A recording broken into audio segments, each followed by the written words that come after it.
All right, geometry, we are talking 4.6, which is isosceles and equilateral triangles. So we've been talking about proofs. Now we're going kind of back to a little bit of review about just kind of working out for missing parts of triangles.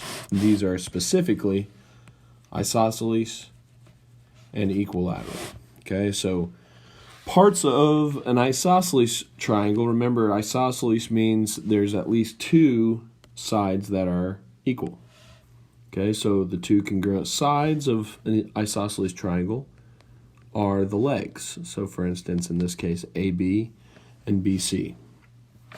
The angle where the legs intersect is called the vertex. So in this case, angle B or angle 1 is the vertex angle. The side opposite of the vertex angle is called the base. So AC would be our base. And then finally, the angles along the base are called the base angles. So really, it's just the two angles that are opposite of the sides, the two legs. Okay? So, with that being said, there's two theorems about isosceles triangles that you can kind of keep in mind here. If two sides of a triangle are congruent, then the angles opposite of those sides are congruent. So, in this case, if AB is congruent to BC, then angle, okay, so AB means opposite of that would be angle C. So AB does not include C, so angle C is congruent to BC doesn't include A, so that's opposite, so angle A. All right, so same thing for converse. Remember, converse just means flipped it around. So if angle A is congruent to angle C, then, and then again, use the ones that aren't used. So angle A, opposite of angle A would be BC. That's congruent to, opposite of angle C would be AB. Okay, so that's the isosceles theorem. So you can use those to solve and find missing parts. Okay, so let's do a few of these and then I'll give you a couple to try on your own. So starting with number 1 here, it says these two are congruent, which means opposite are congruent. So if this is 68, then this one is also 68. So angle J is 68. And then what we also know from previous chapter is if you have a triangle, then all three angles of a triangle add up to 180. So since I don't know angle K, I need to go ahead and say 180 minus whatever 68 plus 68 is. So 68 plus 68 is going to be 136. So 68 plus 68 is 136. So 180 minus that would be 44. And so that's what angle K would end up being, 44 degrees. Okay, so let's skip to number 3 here, kind of the same deal. I've got, these are both 77. So if these are the same, then the opposite sides are the same. So YZ is also 12. And then again, same thing. If I don't know what the other angle is, I just subtract from 180. So 77 plus 77 is going to be 154. So 180 minus 154 is going to be 26. So 26 would be angle Y. Okay. So now looking at these examples, these are very much similar to those, except we have to find for x. So the directions say find the value of each variable. So in this case, I've got these two sides congruent, so therefore their opposite angles are congruent. So I can just say these two angles are the same. 4x plus 7 is equal to 9x minus 33. And so I go ahead and get 9x on the same side by subtracting. Get negative 5x plus 7 equals negative 33. And then I subtract 3. Get negative 5x equals negative 30. Oops, that was supposed to be 7. Yeah, so negative 40. And then so when I divide by negative 5, I get x equals positive 8. And there we are. So let's do one more and then we'll go to the next page. So same thing here. Number 7, I've got 74 and 74. Those are the same, which makes the opposite sides the same. So same deal here. 3x plus 23 equals 9x minus 73. And so when I subtract 9x to this side, I'm going to get negative 6x plus 23 equals negative 73. And then I subtract 23. And I get negative 6x equals negative, what is that? Negative 96. And so divide by negative 6, and I get x equals positive. That would be 16. Positive 16. All right. So let's go to the back side and then see what examples I want you to try on your own. So yeah, let's look at this. So we've got in triangle RST, if RT is equal to ST, then we have some information here. So the first thing I would do is go ahead and draw myself a triangle. Okay, RST. So RT is right here, and ST is right here. So those two are the same, which makes their opposite angles the same, which means R and S are the same angles, or congruent angles. Okay, so if I have angle R, I know angle R is the same as angle S. So I can go ahead and set those equal. But I wouldn't really be able to know that unless I figured out what was the picture, okay? So in this case, I don't know anything about t, so I'm going to ignore that for now. So I've got 9x plus 2 equals 13x minus 18. So I'm going to go ahead and subtract 9x to both sides to get x on one side. Get 2x, or 2 equals 4x minus 18.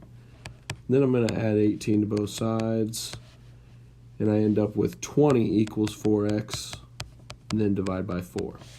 So x equals 5. Now, it says find the measure of each of those angles. Well, that's when I need to plug in. Okay, so I'm going to go ahead and plug in x for r. I get 9 times 5 plus 2. So 9 times 5, again, multiplication before addition. That's 45 plus 2 is 47. Excuse me. And then, so 47 is angle R, and then angle S should be the same. You can go ahead and check if you want, but when you plug in 5 there, you get 13 times 5 minus 18. That's going to be 65 minus 18. And sure enough, you get 47 as well. So it never hurts to go ahead and check it. But then now, in order to find the last one, got to plug in here, which is no big deal. 17 times 5 plus 1. So 17 times 5 is going to be, I don't really know what that is, so I'm going to use my calculator. So 17 times 5 is 85. So 85 plus 1 gives us 86. And there we are. Okay. So I'm going to do one more here and then we'll be about done. Give you a couple examples. So Actually, we have one more thing to do before we're done. So in DEF, so again, I'm going to go ahead and draw myself a picture. DEF. Angle D is congruent to angle E. So by that logic, I have those opposite angles. So EF and DF are congruent. Okay, so look at what we're given. It says DE x plus 4. I don't really know anything about that. EF, however, I know is congruent to DF because of what we just found. So I can go ahead and set those equal, just like we did last time. So 4x minus 8 equals 7x minus 35. I'm going to go ahead and subtract 4x to both sides. I'm going to go ahead and add 35 to both sides as well, just to save a little time. And we get negative 8 plus 35 is 28 equals, oh, that's not 28, that's 27, sorry. 27 equals 3x. Divide by 3, x equals 9. So I have x equals 9, and then I just have to plug in to find the others. So plugging it into DE, I get 9 plus 4 is 13. Plug it into EF, 4 times 9 minus 8. That's going to be 36 minus 8, which is 28. And then DF is 7 times 9. 7 times 9 minus 35, so 63 minus 35, which is also 28. There we are. So I want you to go ahead and try number 10. Okay, so if you need to pause it, write that one down real quick. See what you're supposed to find, and then we'll finish this out. Okay, so if you need to go back and pause, that's fine. So equilateral triangles, last thing here.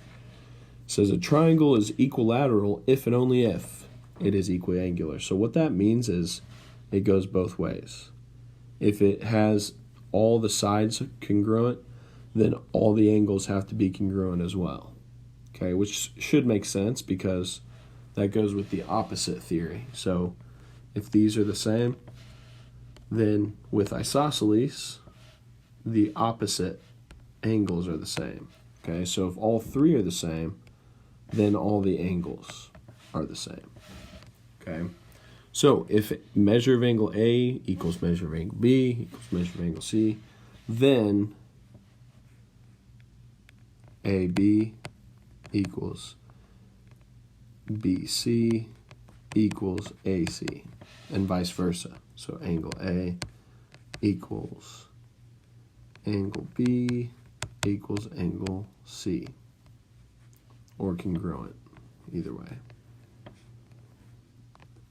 All right, so with that logic, I have this right here, 11 says these are 60, and that is 9. Find each missing measure. Well, in this case, these two are the same. Well, if these are 60, those 60 plus 60 is 120. And so if it's 120 subtracted from 180, that is also 60. So this is 60 as well. And so since all of those are the same angle, then all of them are the same side length. So 60, 9, and 9. Okay. Same thing here. Look at all the sides. If that's 24, 24, and 24, then all these are the same. Well, what's the only measure that you can have where all three of them are going to add up to 180? Well, 180 divided by 3 is 60. 60, 60, 60. So those are all 60. Okay, and that's for every equilateral triangle. All of them have to be 60. That's the only way. Okay, so I want you to do your best to try and solve 13. Okay, PQR is an equilateral triangle. So use the information you know about equilateral triangles to find x and y. Okay? Good luck, and I will be going over that on the Zoom tomorrow. If you have questions on that before tomorrow, let me know today, and I'll see you on there. Peace.